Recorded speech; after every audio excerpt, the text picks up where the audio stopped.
I'd like to explain to you the consequences of unlawful presence and the provisional waiver. First of all, the consequences.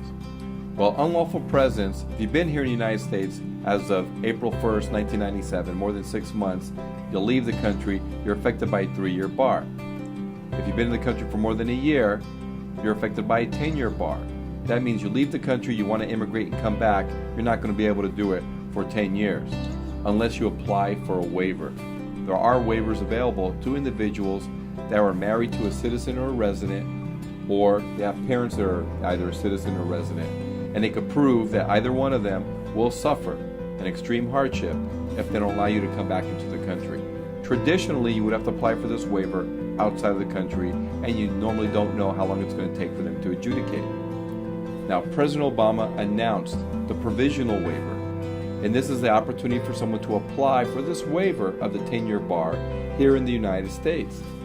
They still have to go to their consulate appointment, but knowing that they've already been approved, then they could be outside the country for a week, and it's relatively safe. If there isn't something else that makes you inadmissible or ineligible for relief. For example, if you brought your child into the country unlawfully, that could make you ineligible because it would force you to apply for another waiver if you had to. So please look at this case very carefully if you have one with an immigration specialist.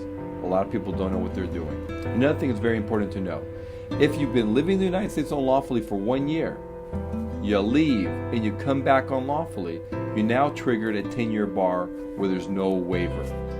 If you've been in the United States for 1 year unlawfully, you leave, you get deported, you come back, 10-year bar. So very important that you consult with an immigration attorney. I'm Diamante, and thank you.